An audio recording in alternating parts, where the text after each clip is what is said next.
Come on in, guys. Let's talk about season 43. I still can't believe I'm saying that. 43 of Survivor. My name is Rod Morgan, and with me is my co-host in life and my co-host on this very podcast where we talk about Survivor, the Mrs. Morgan, you know, Kate Morgan. Kate, hello. Hello. We are going to do something a little different this year. Last year we came to you before every new episode of Survivor would air when we broke it down with a couple of little things. I don't know that I want to put our producer Jimmy Jamriska through doing an episode every week this year. So we're going to check in just a few times throughout the year and then certainly right before the finale. But because we're only coming to you for a few episodes, we have an extra special guest joining us. You know him. You love him. He's hard to track down. He's really hard to get on the podcast, but we have him here with us, and he's brought a surprise guest with him. It's Wu-Tang, Matt Kozerski. Wu-Tang, hello. Hi. How you doing tonight, brother? Enjoying a beautiful day. Hanging with my beautiful wife. I was gonna say, tell us who you have brought to talk Survivor yeah. with us. Oh yeah, we got a special guest. My wife, Mrs. Wu-Tang. And you've Mrs. survived Wu-Tang, 8 years of marriage to me on Tuesday. Wow, congratulations. Yeah, can you believe that shit? She's been dealing with me that long. I wanted you to say Mrs. Wu-Tang to see if it was going to be okay for me to say that. And Eva, I love that you said survived 8 years of marriage, because I was definitely going to make a joke about this is the woman who has decided to spend all of her time with Wu-Tang. So Eva, thank you very much for being here with us. Thank you. All right, so we are going to dive in. We have seen 3.5 hours of Survivor so far this season in 43, but we've actually only seen 2 people go home. So we had a 2-hour premiere episode where there's only one elimination, and then we had a 90-minute episode 2. We are recording after that and before episode 3 as far as the timeline goes for whenever you listen to this. This is here on the Morgan Podcast Network. If you like what you hear, make sure you follow and check in from time to time on what we have here. The new cast of Survivor is 18 people chopped up into 3 different tribes of 6. Baka, Baka, Baka. I say that every time when they come up, like the Notorious B.I.G. song. Wu-Tang, you know what song I'm talking about?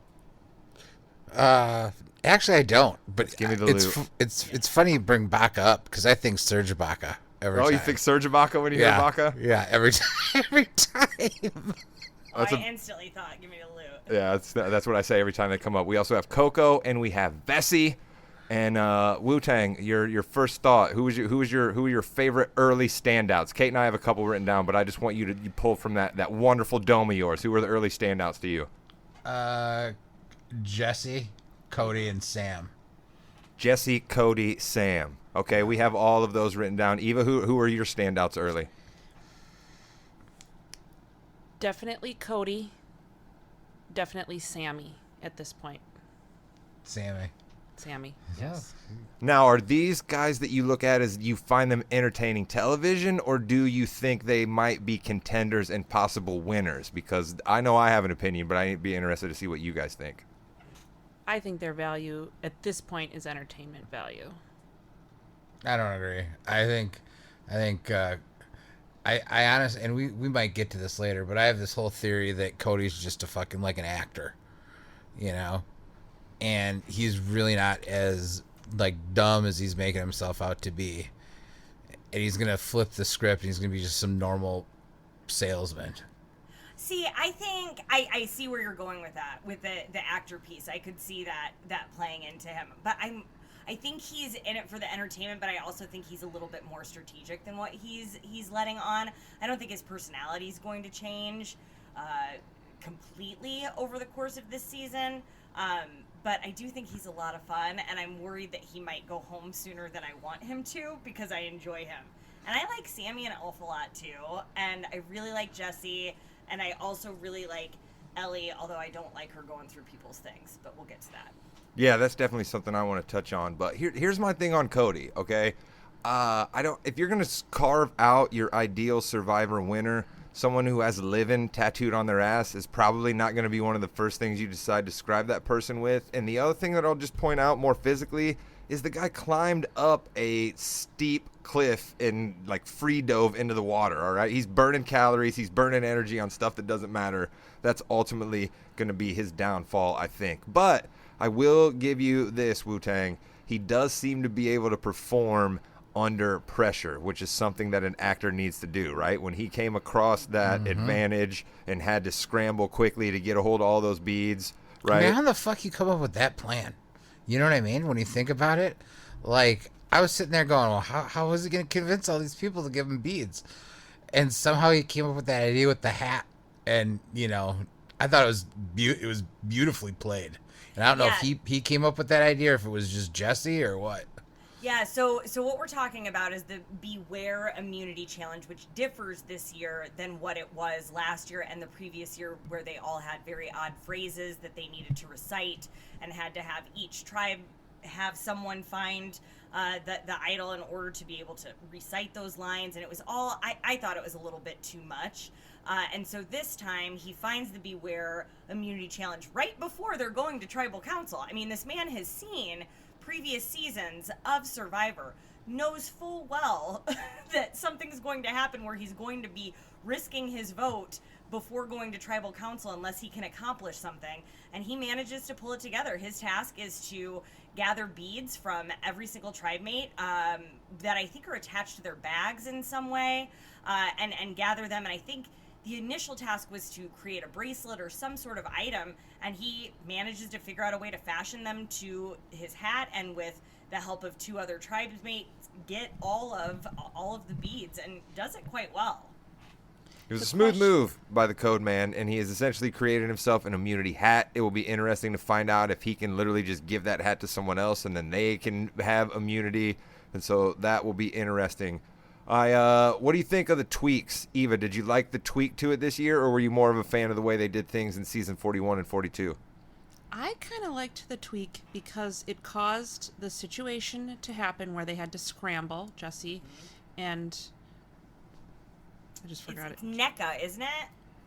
Yes, they had to scramble to help get the beads, take care of that. So what are they going to do with that information? Are they going to think, do I want to work with Cody anymore? Maybe he's a little too loose cannon. Yeah, too much of a loose susceptible cannon to go rogue. Or, wow, he actually pulled it off. That's an asset to me.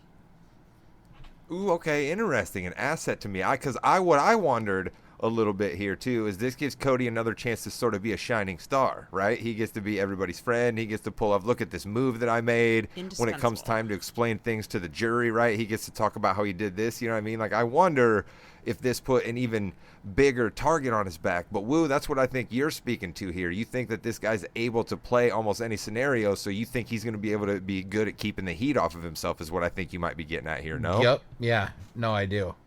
I think there was some... He used some interesting word choices at times, and seemed like when he just said 20. When he said 20. Yeah. 20 how many cases? Yeah, props. We're going to talk about good people and bad people, but here was a little props thing. When Probst was like, hey, gang, how long before you get back to camp before you're strategizing? And he goes 20 feet. Randomly just 20. So, speaking of season 41 and 42, those seasons both had younger females winning. It will be very interesting to see how long that trend continues, because the cast seems to skew young this year. I don't know if you agree, or maybe we're just older. Yeah, I think they're all younger than us. I think that's a little bit hard. But Eva, who are some of the younger women then? Since we've seen younger women win in the last 2 seasons, who are some of the younger women standouts this year? Well, I feel like Noelle is a dark horse at this point. She could be really dangerous. I think. The nose ring? No, she's the one with no leg. Oh, okay. But Carla as well. Carla's under 30. I don't like Noelle one bit. She's my least favorite. Yeah, Matt doesn't like her. But I think Noelle's in trouble next week. Like I said, we're recording this for episode 3. Carla is younger than me, and she seems like she's got a straight head on her shoulders. I like Carla a lot, She too. could come from behind. She could kind of stay middle of the pack for a while, and then, fall a little behind but off the radar, and then just come from behind and win it all. Swoop in. Yeah, I do think getting Justine out was actually a really good decision. I think she probably could have gone a little bit farther, and so I think that's one of the reasons we saw Jesse and NECA rallying behind Cody to get all of these beads, because they really did need his vote for that.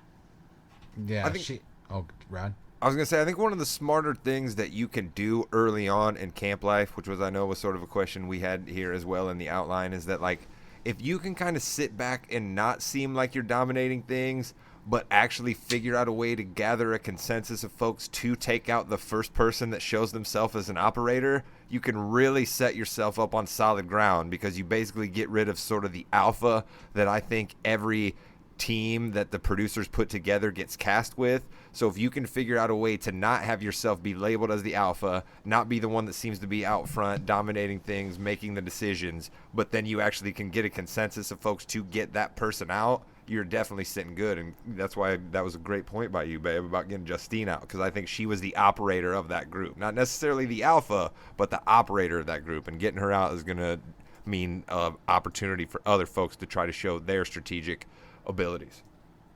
She So would have what? been. Go ahead, Will. I was gonna say she would have. I don't know about strategically. I think she just kind of was like, state the obvious kind of with things.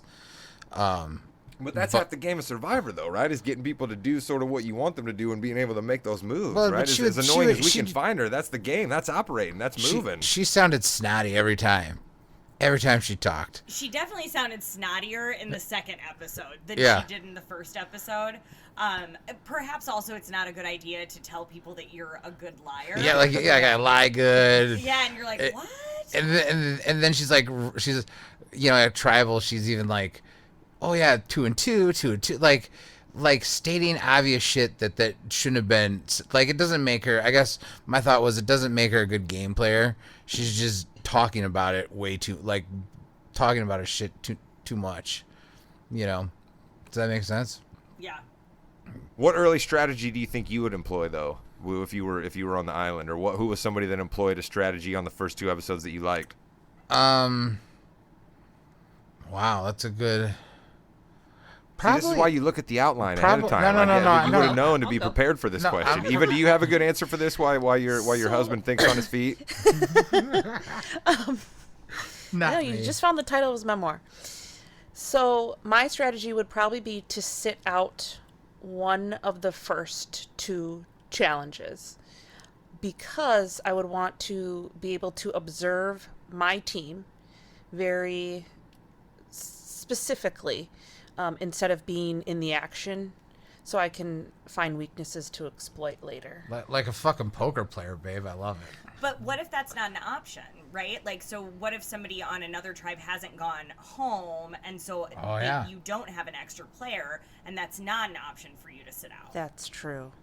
That's true. I like your thought, though. I like where you're at. The observation piece is definitely good, because I think many people get themselves in trouble when they act before they think. So sitting back is good. I know I wouldn't do it. I'd start acting way before I would think. I know. This is one of the reasons I would never make it on Survivor, because I would love to say this is what my strategy would be, but I know it wouldn't be. But it is along those lines of observing. And I think it would be to observe tribe mates at camp, but to try to be as helpful as possible, and to go in and be prepared to, yes, make fire, but also gather things, make the shelter, contribute good ideas, but not get in the way too much, and observe the dynamic of all of those teammates. Now, again, I love to say that I would do this. I would not. Like, that's not what my personality is, and it's not how it would work, but in my perfect world, that would be how I would play Survivor. Dude, I'd be Gabler. I'd eat a worm stupidly, and then I'd be sitting around for 2.5 hours with an upset stomach, saying I need to rest, and they'd literally be building the shelter around me. That's what would happen to me at this point, especially if I played now at this age, 42, 43. Goodness gracious, I'd be done for early. Yeah, we'd be done, wouldn't we, Rodney? Oh, absolutely. Goodness gracious. I mean, I couldn't have a beer, you know what I mean? My other question, though, and Wu, I'm going to go to you on this, right? I'm going to go to you on this right here. Why don't you think more people come to that island with a stone cold solid strategy of how to build a shelter? Okay, we see all of these videos of these people, and they talk all the time about how they're working on fire, and they're trying to see the little different things that they can eat. Why is no one figuring out a way to build a shelter? Because Wu-Tang, what I would suffice to you here is, on the game show alone, which is way more hardcore than Survivor, those people, as soon as they show up on their site, begin working on their shelter immediately and try to craft a shelter that actually protects them from the elements. If anybody ever showed up on this island and built a decent shelter to survive that first pelting rainstorm that always sucks morale, they would be a team that could then win and not have to go into the merge down any numbers, and that's absolutely how you become a power player. So, Wu, I know you're a YouTube video king. Why do people not do this? Well, because I don't think because young people have different ways of doing things. Like you said, it's a YouTube thing, right? Nah, you gotta if you want to learn how to build a shelter like that, you gotta like go to the source. You gotta go, almost like a shaman, but for building shelters. Well, why don't people do that then? I mean, Well, that's what I'm saying. Well, because that's that's only for the winners. That's what the winners are doing. I just think that, like, I'm not good at any of these things, and it's way easy for me to Monday morning quarterback it here as a podcast host, but that's kind of the job description as a podcast host. I think that I would really concentrate on, hey, guys, let's get a real solid roof here, and let's get at least, like, a corner, right? Let's get at least 2 walls in that make a corner, so we got kind of a triangle that's really blocked off from the elements. The wind's not going to whip in here. It's going to keep semi-dry, and we're literally not going to feel like crap the first time a rainstorm rolls through. Am I crazy here? Do you think it's even possible to build a decent shelter that I'm talking about, or am I nuts here? But I think one of the things I'm sure if you're learning, it's different materials. I mean, I'm sure palm trees versus coconut trees versus, almond trees. But they're always on Fiji now. Like, the last 6 seasons have all been on Fiji. Right. I think I understand what you're saying, though, Wu. Like, there is a difference in, like, the younger generation just going and watching a YouTube video, whereas I think if you do take this completely seriously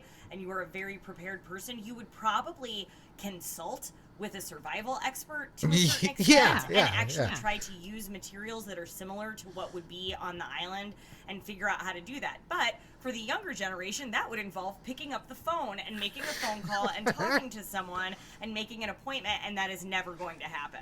So that's why they're just watching YouTube videos and getting nowhere once they get on the island. They need to get off the damn lawn. Yes. Those kids. Fuck them. I don't know if we need to go there. Even am I wrong for thinking that a shelter would make that much of a difference? Am I crazy? Because it's Maslow's hierarchy of needs. When your basic needs are met, then you can move on to the next level of performance thinking, and strategizing. I mean, we already saw within the first 3.5 hours, right? We saw that rainstorm came, right? Like that one tribe, they were riding high, thought things were great, came back from first tribal count, so that's already a bummer. And then they got absolutely slammed with rain, you know what I mean? And it's just like, oh no, I'm starving, I'm wet, you know what I mean? Then instantly you're like, now I'm playing Survivor. Miserable. Defeated. All right, so here's the other thing. The Mrs. Morgan was going deep into this the other night, finding out things that people are allowed to bring, what they're not allowed to bring, all of the above. So what would you guys bring? You're allowed. I'm actually going to let Kate explain it a little bit. She read it more than me. It seems as though you're allowed to bring one, quote, luxury item. And I have heard that. I have heard that too. And it varies on what it is, what I could actually find online. So it could be anything from a family photo to a special bracelet, which I find to be ridiculous, in my opinion. Like, I adore my family, but if I am allowed one luxury item to take to an island, I'm taking socks. And that's all there is to it. Like, I am taking a pair of socks and in a plastic baggie that I am keeping dry the entire time. That's my luxury item. I feel like that's going to be tough to get by the judges, honestly. But here's my other thought, okay? The first time you pull those socks out of the plastic baggie and put them on your feet, absolute heaven, right? But what are those socks looking like day 17? I just don't think that you have an understanding of how meticulous I am about keeping my feet comfortable and warm and dry. And I feel like I would try to do as best a job as I possibly could keeping those socks in good condition and not just willy-nilly wearing them everywhere. That's right? okay. That's what I was going to say. I'm not trying to wear them all the time. I'm just trying to wear them in certain circumstances, and I bundle them up and I put them away and I maybe bury them. I don't know if you gotta say that. So basically what you're talking about here is the shelter that I'm describing, where we have the wood floor built up from the ground, and then we have the 2 good walls that come in from the corner and a nice thatched roof, right? One of those where you're actually dry. You only sit down for, say, a period of 15 to 20 minutes, put your warm socks on out of your plastic baggie, warm your feet up, and then put them back in said plastic baggie and call it a day. That's what you're describing here? Gently. Yes. You don't wear them at nighttime? And then squeezing Well, all the air out I think before you seal maybe it. at night, depending on what. But if it's raining, no. See? It's the next day you put. No, them you can get on wool and socks. You try to warm them. You're introducing a Wool whole new socks. variable here at night. Wool You're going to be socks. asleep. You're not going to know what's going on. Animals could come out and take these socks from you. You could start having rodents nibble at them. Who knows what's going to? It could rain. Dew is going to form on these things. That's You're why I going to said I'm burying feet sweat them. at I am night. burying them in the little plastic baggie.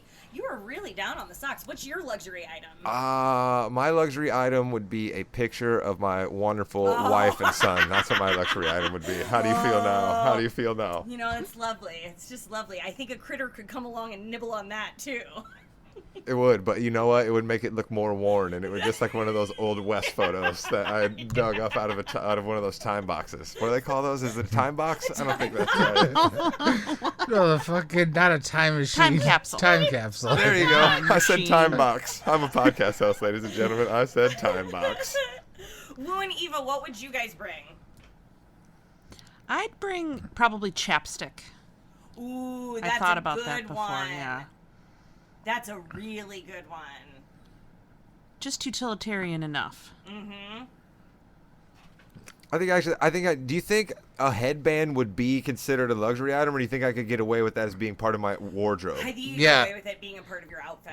How about a Because, hat? Like Boston Rob brings a hat. Yeah. Yeah. I don't think that's his luxury item. Maybe it is. I don't know. So how about like can bug spray? Can bug spray be my? Will they allow Fishing that to line? be my luxury item? I can hold that in my hand. So did you find out how many pieces of clothing they can bring? Okay, I think it's like 2 outfits, and they can be. You go in a certain outfit, and then like they can play around with it on how you actually enter camp.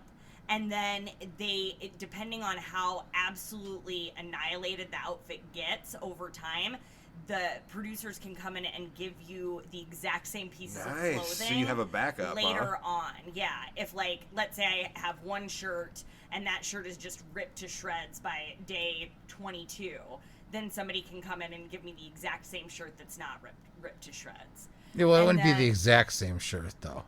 Well, yeah, they like duplicate it, like it's like a replica shirt. Really? Yeah, that's what I read. So like if I So, showed like- up with one of my wrestling T-shirts, like they'd have to duplicate a Kevin Owens shirt if that was the shirt that I Yeah. wore on the island. Yeah. That's awesome. What if it was like a shirt from like 1980? You know what I mean? I mean, I don't make the rules, man. Like, So- Well, like if it was a vintage, one of a kind shirt, there's no fucking way they could, unless well, they I like. would also argue that if you were a person who is wearing a vintage one-of-a-kind shirt to Yeah. Fiji to play Survivor, you are not going to be on that Yeah. island very long because you are already playing all wrong. But the other thing that we read is that they want you they want you to wear something that you would normally sort of wear, right? Like they want to see you one time in like what you would sort of normally wear. So Wu, I ask you this: you have to be on that island in a collared shirt, no? I mean, come on. Correct. That's without a doubt. All right, are we going visor? Ball cap. Ball cap, not visor. So you're not going to go with that one visor where you used to have that wig on top of it. You're not gonna go with that on Survivor with the visor wig. No, He no. gets a weird sunburn on his head too when he wears a visor. I 'Cause imagine he's so you probably do. bald. You always did look good you did always look good in a visor though, Wu. I gotta say, for a bald man, you always look good in a visor. Thank you. So yeah, pull on a backwards ball cap, khaki shorts. Yeah, you'd have to be khaki shorts guy for sure. I'd go on there and I call them gig pants, right? But they're essentially like, like warm up pants or whatever, or like, like active wear, not joggers, right? Cause like, I don't like the tight around the legs things, but I'd have some of those on and like just regular t-shirt. I mean, that's just literally what I wear all the time. Like Survivor producers could comb pictures of me on Facebook and at work and at functions, and I would literally be in the same thing. So they'd be like, well, I guess this guy just gets to wear that. Another reason they probably wouldn't cast me for the show. I don't know. Yeah. You don't even know where to go off that one, huh, Will? I don't. I'm Yeah. You got me. Eva, Kate thought that she might, like, you said something about a bathing suit, like bottoms, right? Didn't you say something about bathing suit bottoms at some I'm point? trying to find that again. They are provided with insect repellent Ah. and feminine products and contact lens solution and sunscreen. All right. Well, I guess I don't need to bring any of that stuff then. So I guess I'm back to my picture. And My don't they get a luxury couple changes of underwear too? I'm looking that up again. I can't remember. Because that off the top I of my think they head. do. Because I think they're afraid of infections. I think so as well. All right, so Wu, let me ask you this then. So we're talking about what we would do early strategy. Let's just knock this other question out of the park. If you were submitting to Survivor, all right? I don't want you to do your whole video right now, right? Like, you don't have to do the whole video for us, but the essential idea you would make in your pitch video would be what? Why should they cast you on Survivor? Basically that I can offend people and they still love me. Really? Okay. So Yeah. you'd be trying to play up villain, right? That's interesting because they don't seem to want to cast those, but you still would try to play that as the reason why you should be cast, huh? At some point, they're going to go back to casting villains. So you would go on Survivor though, right? Like Yeah. you would go on and you'd try Yeah. to be on this show. Correct. But you don't eat fish. You That's hate trouble. fish. Yeah, but I like almonds. Do you see how much work to get one fucking And almond? I like rice. I enjoy rice when But they're not giving out rice anymore. You got to really work for that rice. Yeah, you're gonna eat fish, hon. I eat crab. So Eve, it sounds like you're like me. crap? It sounds like you probably wouldn't actually go on Survivor. You just prefer to watch it on TV. Oh, are you talking to me? Yeah, I was gonna say, Eve, it sounds like you're a bit like me. Like you would just watch Survivor on TV. You probably wouldn't go on, or would you go on Survivor? If you would have asked me 15 years ago, I probably would. But I don't feel like age is on my side at this point. Yeah, that's definitely playing against. I think a lot of us. But even if I wasn't the older man that I am now, I still think Survivor wouldn't be for me. I think I love watching it, but I think I know it wouldn't be for me, right? And I have a lot of those things in my life, right? I love wrestling, but I don't need to be in a wrestling ring against any one of those guys. You know, I'm just gonna go ahead and watch it on TV, and I kind of look at Survivor as the same way. Babe, how about you? Oh, I'd never make it on Survivor. No, I'd never audition. I'd never do it. The bugs alone would. Even if they did give me insect repellent, I have seen some of the bites on these players before, and I would never, ever, ever make it through that. And I think I'd have a really hard time with. I think I'd make friends, and then I take things very personally, and then I wouldn't do well with the social aspect of things and the strategy involved. I just don't think I have the correct social dynamic or thinking to be able to play that game. Yeah, people are too nice. Like, that's, to kind of go off that, Kate, like, I think, what happened to everyone is just excited to be there, and no one's there like, I just want to win. Like, you know what I mean?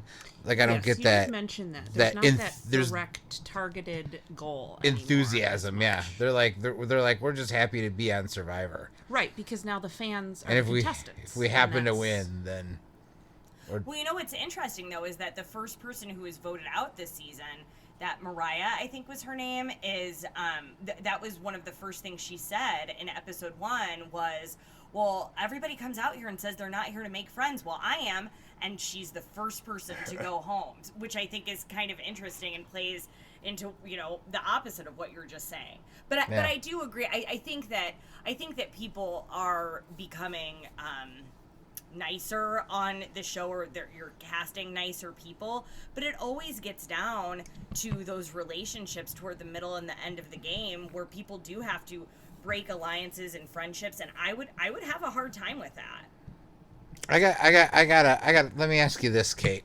I got a serious question. Who do you think is the biggest asshole on Survivor?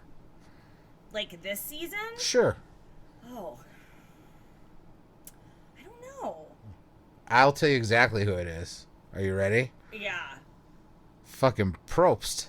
I was just thinking that. I was actually just thinking He's that. been an asshole. It's like they've had all these was nice just thinking fucking that. people, and it's like all of a sudden Probst is more kind of a bully. Like, he bullies shit. Like, Well, and he's what's interesting constantly is he's in talking charge shit. of casting. Yeah. Probst is in charge of casting, so do you think he does it intentionally so that he gets to be the bigger asshole to everybody else and tell them to work harder and play harder? Yeah. I think he's the biggest fucking cock on there. Whoa, Wilson, Wu-Tang, Jeff Probst just called, and he said that he couldn't hear anything you had to say through his Emmys, all right? That's what he just said, okay? Yeah. How dare you go after my guy, the former host of Rock and Roll Jeopardy? How dare you? I'm not saying I'm not You saying literally I have earlier any- said that you would go on the island wearing khaki shorts. People would think that you were trying to pay homage to our guy, Jeff Probst, the Emmy winner, by wearing khaki shorts, and you're going to sit here and attack him on the Survivor podcast? Wu-Tang. I'm just saying he's a bit of an asshole. Wow. He's- Why? He's a- Because he's just calling out the action? Because Well, he's he calling just- it like he he treats sees it? people Because kinda he's not afraid to say his team, you guys are terrible. What's I'd going say- on over there right now? I'd say the last 3 seasons, there's always been one person that he just shits on. He certainly did shit on Every Jonathan single last challenge. year. Come on, he Yeah. was praising Jonathan left and right. Jonathan dominating again. I mean, all he does is just call the action, Wu-Tang. It's called being a broadcaster. No. No, but Who- he does get more excited for the more strategic and especially the more athletic players. Yeah, Yeah, he, well, he definitely does. and then he shits on the people. He's like, oh, look at Natalie's in last place again. You know what I mean? And Natalie was in last place. What do you want him to do? Do you want him to take Natalie to Dairy Queen? There's not a Dairy Queen next to Fiji, Wu-Tang. There's no participation trophies. Like Reese Bobby said, if you ain't first, you're last.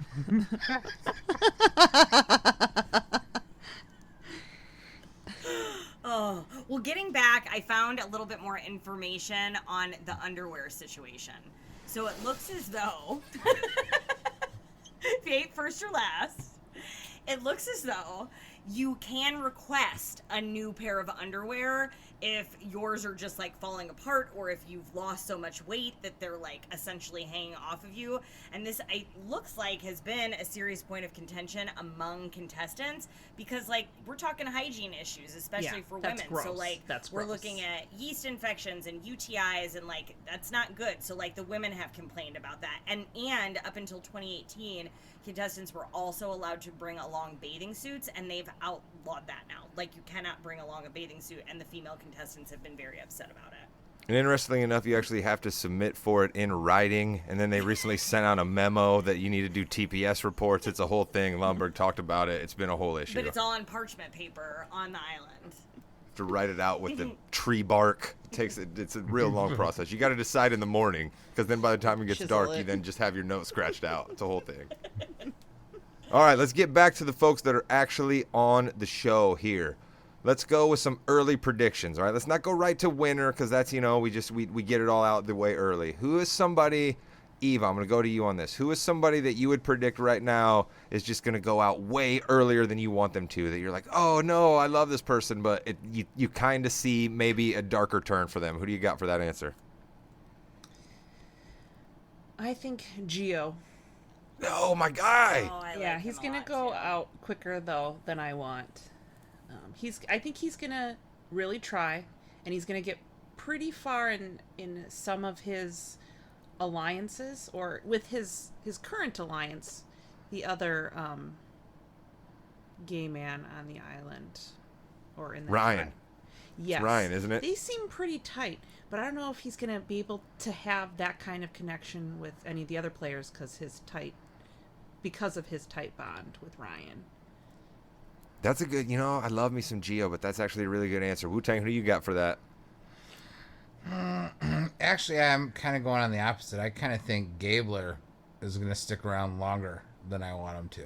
Oh, really? Okay, yeah, no, that was another one we had on there, so that's fine. So you think Gabler's going to stick? It doesn't look good for my man Gabe's, Mike Gabler at this moment. There's something about him that I'm not a big fan of.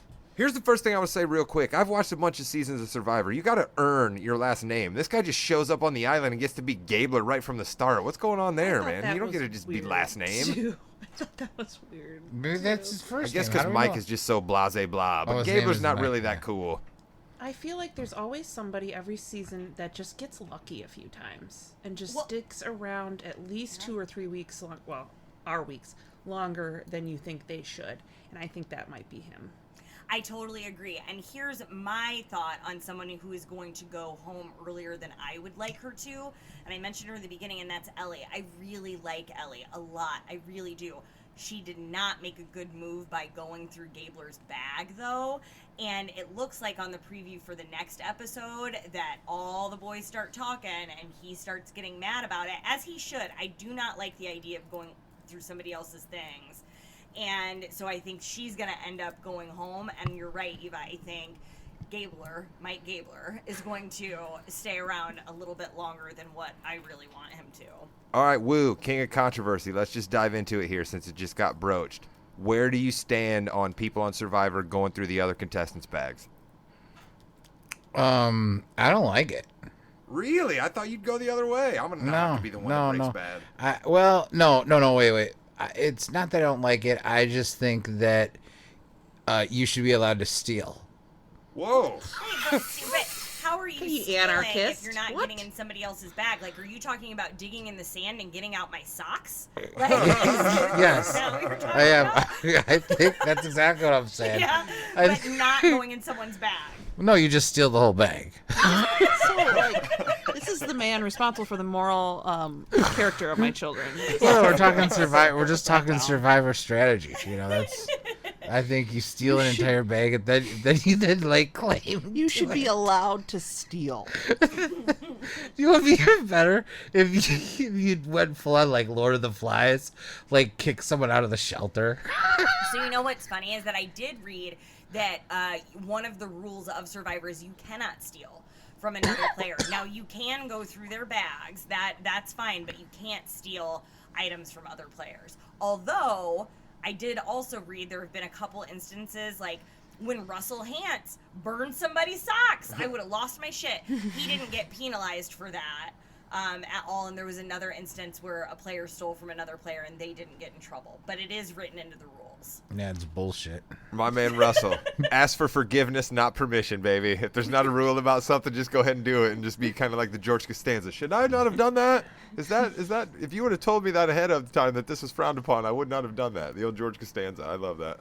All right, let's go to who is somebody who GOAT sometimes gets thrown around as the greatest of all time, but on Survivor, GOAT is also someone who gets brought along to the end by potential winners and doesn't actually have a shot at winning. Do you guys see any GOATs on the island at this point? Mrs. Morgan, I'm going to start with you on this one. I'm not totally sure. I wonder if it might be Nneka, actually. That relationship with Cody, I think that it's an oddball relationship that I think is great, but I also feel like Cody and Jesse could maybe bring her along and just to make sure that they have that extra vote and then her not have a shot at all toward the end. That's a good answer. Wu-Tang, Eva, you guys got anybody that you see as a potential GOAT? I think it might be Owen. I think he might be the player that somebody would want to bring along, knowing that they could just eviscerate that other contestant. I think, Yeah, outfox him for sure. yeah, like he's just, maybe that's a strategy. I don't know. Well, he's but also clearly a people pleaser, too. Yeah. Wu-Tang, that let me ask can you be about doubtful. Cassidy. Do you have any opinion on Cassidy? Because we haven't seen this girl. She hasn't talked at all. I was setting you up for failure there, Wu-Tang, and Mrs. Morgan, bailed you I'm out. sorry. Yeah, I was going to say, Cassidy, I believe, is like... Yeah, which that's one's the- Cassidy? That's exactly right. We talked for that they've had 3.5 hours so far this year, and we said they've done a pretty good job of letting us know camp life and things of that nature, but we have not learned anything from Cassidy, so I'm going to give her as an answer as a potential GOAT. Who's better to bring along to the end than somebody no one's ever heard from? If no one's ever heard from her, how in the world is she going to garner any votes? Are you all right? Are you okay? Come on. All right, listen. Since you're trying to get out with it, who do you think's going to win? That was my last question here in the predictions part. Who do you have as a winner right now, Will? Right now, I'm going with Jesse. Okay. Tell us why. Tell us more. Are you okay? Can you, or do you need a second to compose yourself? No, I just think he's strategic. I think he made an interesting comment when he said, "Did you know when him and his wife when they need a safe space? Essentially, they say what was it, pineapple zone, right?" And I'm like, God, that sounds fucking weird. So what did I do? I googled pineapple zone, and apparently It's the only pineapples can only grow in one like USDA zone Okay. naturally. So him and his wife must be super smart to be fucking coming up with like Well, he some is. shit like the pineapple zone. Do you know what I mean? Yeah, I completely agree with you. I think Jesse's my pick to win as well. I mean, he has a PhD. He's essentially a self-made man. And I think he's very smart, very strategic. The way he shared his story and different interactions, I think, is very smart. I think the play with the beads for Cody was very smart. I like him a lot. Yeah. No, Kate knows. Eva, what do you think? I feel like Dwight could be a contender because it seems like everybody was very willing to work with him. And if you're that kind of person, Which one's Dwight? Was he the one who had like He's the one who MS? couldn't build a shelter. And He also talking was the about guy who getting was superheroes. he was mad at the end of the second episode because the vote didn't really go down the way that he wanted to. He thought that Jesse that guy. was with him sort of, and he ended up not being. Yeah, that's Dwight. but sometimes I look out for if the producers are like fucking with us. Like, are they going to make him look Always. kind of weak, and then all of a sudden he pulls it off or gets But- far? On that, real quick, this is something I forgot I wanted to bring up earlier, but Eva, I love that you said that there. So we talked about our man Cody a little bit earlier, and we talked about the beware immunity that he found, right? How boring and predetermined did that immunity or did that tribal council feel like it was going to be until all of a sudden Cody comes around the corner and this thing's just sitting on a stump, not even the least bit hidden. I mean, like, how much did the producers F with us right there, maybe? And I love when they pull out, they wait to put out that last little bit of information, like in between him reading the votes. So it's just like this nice drawn out, and then the pin drops, and it's like that much more exciting because you think it's going to go one way, and then you think it's going to go a different way, and then it goes back to the original way, and then bam, mind blown. It was. I love the way that they cut that together because we went to tribal council thinking, "What the hell's Noel's problem?" Right? And then we get to tribal council and we think, "Well, why are they?" But then I was like, I immediately my daubers went up when they did not show Cody. You know, I was like, wait a minute. They kind of showed him walking in there and like they didn't show the same thing. You do not have a vote like it did for the other person. I was like, oh, that's interesting. And then soon after that, they showed us the flashback. So I thought that was cool. Woo, did you like the way they chopped that up and tried to deke you there at the end? No, I didn't like it. Tell us why. I just didn't. It was. You just had a feeling, I would right? have. I would have preferred that we saw it prior to tribal council. Right? I mean, I don't know. No, not right. I literally just said the opposite. Yeah. No, not right. No, everybody else said something different than you. Yeah. Are you? Hello, Woo. Are you still with us on the podcast? What's happening up there? You told me you were getting a water before the show. What's happening? It was a water. All right. Here we go. We hit on if we'd ever auditioned for Survivor and a few of these others that I had down here at the end. We did the bag question. So I think there's a great question that I know the Mrs. Morgan has been thinking a little bit about, and I think this is what we're going to go out on. So Mrs. Morgan, the floor is yours. Okay, so Wu, you mentioned that you felt that the contestants were getting a lot nicer and that people were becoming nicer or too nice, and where are the villains at? And so I started thinking from last year into this year especially about the sociological evolution of Survivor players, and and the role of inclusivity and team dynamics and what that looks like and how it's changed over the years. And I think that one of the main factors in this, of course, is casting.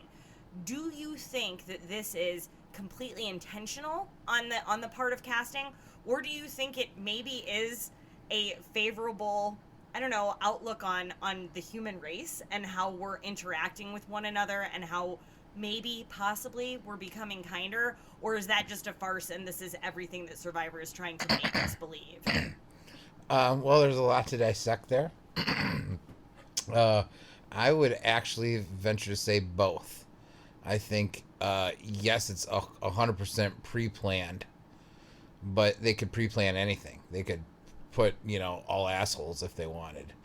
They like I said, they want. It's a sneaky way for Probst to be a dick. Stop it. Look at you. I'm not letting you come in through the back door on that. Eva, let me ask you this. Do you think that the changing dynamics of, I'm going to say some people in America, okay? I'm not trying to act like things have all been solved and we don't have further to go on so many of these issues, right? But we clearly are a lot further along now in 2022 than we even were when Survivor first came on the air. Do you think that the producer's hand has been forced, or are we literally still only seeing these people in a television setting and this actually doesn't speak to who they are as real people? No, I think that if we're talking about some of that diversity and inclusion, I think that Survivor's always felt to me that it was hitting the milestones or the standards of the time. And if we start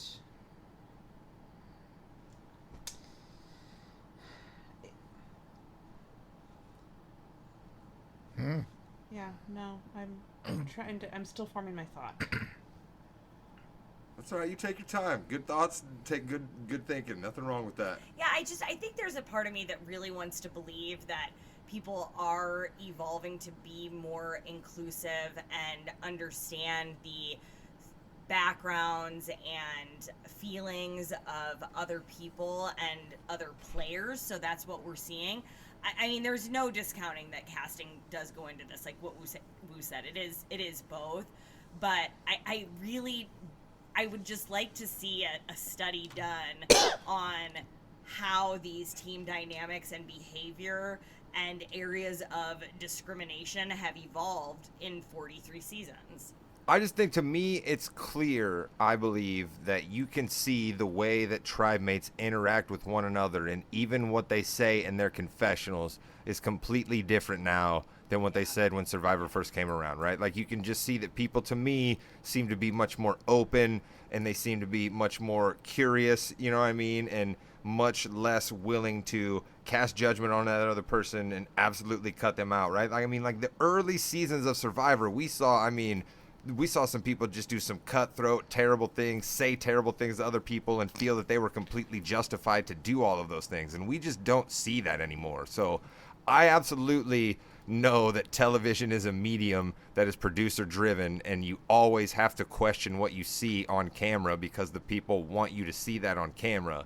But I still, in my heart of hearts, believe that we've come a long way as people, and I see it play out in a microcosm on certain episodes of Survivor. I would agree. I certainly wouldn't disagree. I like that thought. That's for sure. Exactly. That's what I mean. I know we have a long way to go, but I just, I think her name was Sue, right? And the way that she had that like rat speech about Richard Hatch in the first ever episode, you know what I mean? Like, that's just, you don't see anybody like fire on somebody like that anymore on Survivor. Right. We haven't seen that for years. Wasn't it better to watch when they did it that way? But that goes back to my theory of the shortened timeline. They were together for that much longer. It was that much more bitter. At the end. She was that much more bitter. Yep. That's right. Actually, Eva, I think that was then what I like to call the pre-show fist fight where we actually weren't recording. So go ahead and drop that. That was a good point by you about the condensed timeline, because Survivor happens in about 26 days now, and it was 40-something in the early days, wasn't it? Yeah. It was like 2 months nearly, I think. Yeah. Well, the social game was more impactful, I felt, when it was longer, because you had much more time for these people to become less strangers, more friends, at least associates that you knew very well, and that some you had formed alliances and were close with. And so at the end, it hurts that much worse. It feels like the stakes are that much higher when someone inevitably turns on someone else. There was much more raw drama there, I felt like. Yeah, because that's something that I'll turn to the Mrs. Morgan quite often during episodes now, and I'll be like, there's no more really ride or dies, right? We haven't seen anybody have ride or dies on Survivor for a couple years now, right? Wendell and Nick were the last ones, right? Yeah, people are just so willing to switch up and like go to wherever then, and I can't say I blame them for that, and I know that I'm a bit of an operator at times, and I would probably do that too, but I'm with you, Eva, that like, as much as I threw stones at Sue for the terrible language and like the way that she treated Richard Hatch, right? I still think that that's probably a better television show. You know what I mean? Because I don't think ultimately it's up to Survivor to be a cause for social change. You know what I mean? It's just a stupid game show on the CBS television network where somebody walks away with $1 million, right? It can be a shining light of certain themes that you want people to think about, but under no circumstances do I say, you know what, Carter Van Wagenen or Matt Van Wagenen and Jeff Probst, the executive producers of Survivor, I really think you guys need to try to help America out. You know what I mean? Like, that's not what I'm trying to get out of Survivor. So I'd be fine if they cast some more Russell Hanses, some more Sues, a few more villains that came out there and stirred some shit up. And not, Woo, you got me saying a cuss word, and I hate cussing on the podcast. No, I hear you, Rod. I hear you on that. I love the bad guys. I mean, just Johnny Fairplay. Oh, Johnny Fairplay, absolute legendary bad guy on Survivor. What I brought up today before the pre-show, when I think it was today or last night, even I were talking about how they handled it when they had the season with families. Did they like break them up into like did they all start the same tribe? Oh, yeah, I forgot they did have a family season. I'm not sure. I think they all started on the same tribe, and then they split them up because you ultimately have to split them up, and that's something we have to look forward to in this season. I think probably not the episode 3, but probably episode 4, and if not 4, definitely 5. We're going to see the tribes mix up. You know what I mean? They're probably going to go down to 2 tribes against one another and not 3 any longer. Yeah, I want to keep Ibaka. That's your tribe you're pulling for? Yeah. Well, right. them, and then who's the other one? Who's the... Vici and Coco. Vessi. Thought it was Vessi. Vici. Yeah, I want Vessi because I think Peter Vessi. That's right. You told me that was your thing. All right. Well, I'll tell you what. When the tribes merge and we've had a few more people ejected from the island and a few more people become standouts and maybe somebody gets the edit from the producers to become the villain, I would love to invite the Mrs. and Mr. Wu-Tang back to the podcast to talk Survivor with us again. Eva, will you come back to the podcast? This was your first ever episode, and thank you so very much for joining us. Absolutely. This was very fun. Thank you. Wu-Tang, I know you'll be back. You're just a hard man to pin down. I hear you. Hell yeah, brother. Yeah, I agree. All right, well, we will be in contact with the Kazurskis up there in the land of cheese and see if we can get them back on for another episode, maybe mid-season. And if not mid-season, we'll definitely try to pin them down and get them on right before the finale so we can all make our predictions after watching a season of Survivor. So this has been another episode of Come On In. Thank you so very much for listening. If you know any other people in your circle that like Survivor, why not tell them about this show? Doesn't cost nothing. All they got to do is listen in. I'm sure they'd have a good time. Thanks to James Thomas Jamriska, the producer of this and every other podcast on the Morgan You Know Podcast Network. We couldn't do him without him. And until next time, Wu-Tang is completely wrong with his slander of Jeff Probst.